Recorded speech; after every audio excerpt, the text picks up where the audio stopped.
Hi guys, my name is Phoebe Hemphill and I'm going to be giving a presentation on J.D Salinger. I have to hold my computer and film it on my phone because my computer camera is not working right now.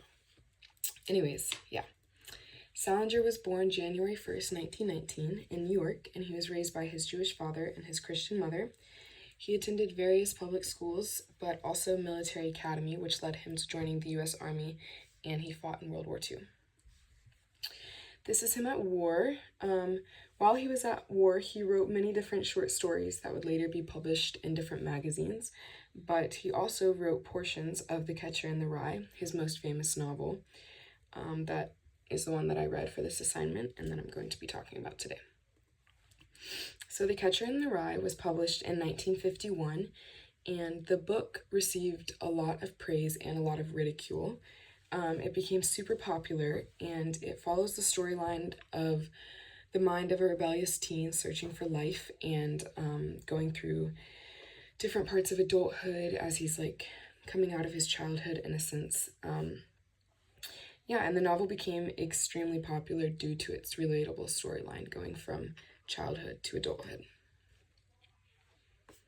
So when the book was published, like I said, it became super popular, and Salinger actually had a pretty uncommon response where he wasn't really a fan of the fame, and before it was published, he kind of had this idea already that if it became really popular, he was going to kind of avoid all the fame. He only allowed one interview to take place, and it was for a high school, and he removed his portrait from later printings and ended up just moving to New Hampshire. He did suffer from PTSD from his time at the war, so I think that probably played into his attitude on this as well. So Salinger's writing style was very conversational. He has a lot of dialogue that he uses throughout this novel, and it reflects a lot of realistic human interactions, which I think is one of the reasons that the novel is so popular, is like the conversations are so relatable. And he also uses many different lengths of sentences to mimic realistic speech patterns. It really connects the reader to the characters and brings the story to life.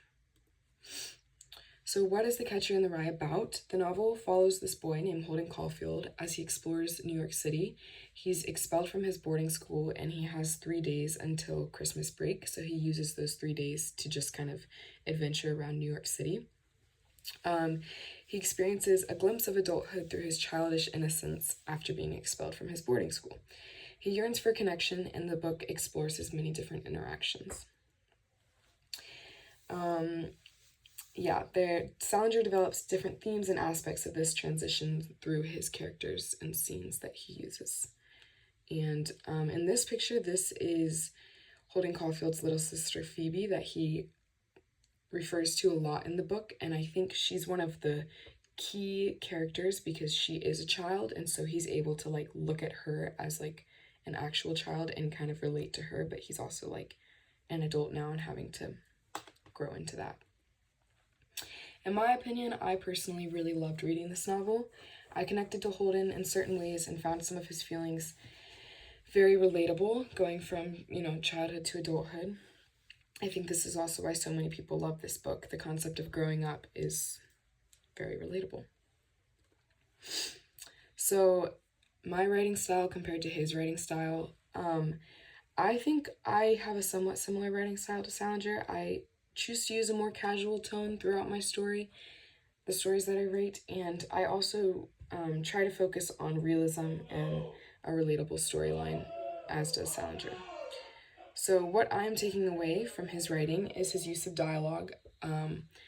He just uses so much in the story, and so it makes me just want to use it because I really loved reading it. And he like tells his story through his characters and through their dialogue, so I really liked the way that he did that, and I want to try to use that in my own writing. So this is the passage that I chose to imitate. I'm going to go ahead and read it for you guys. My brother Ali had this left-handed fielder's mitt. He was left-handed. The thing that was descriptive about it, though, is that he had poems written all over the fingers, in the pocket, and everywhere, in green ink. He wrote them on it so that he'd have something to read when he was in the field and nobody was up to bat. He's dead now. He got leukemia and died when we were up in Maine on July 18th, 1946. You'd have liked him. He was 2 years younger than I was, but he was about 50 times as intelligent.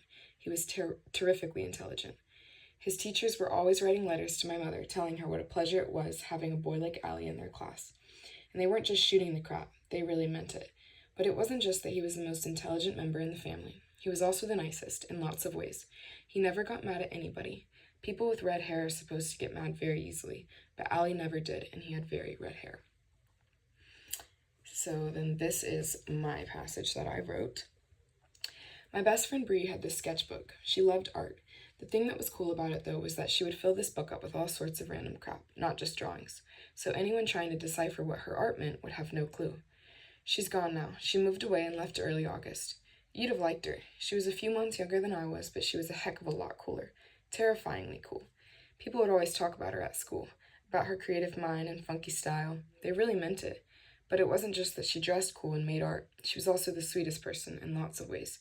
She loved everybody. Artists are supposed to be standoffish, but Bree spoke to everybody with kindness and grace, and she was an incredible artist. Yeah, so I highly recommend The Catcher in the Rye. I really loved it.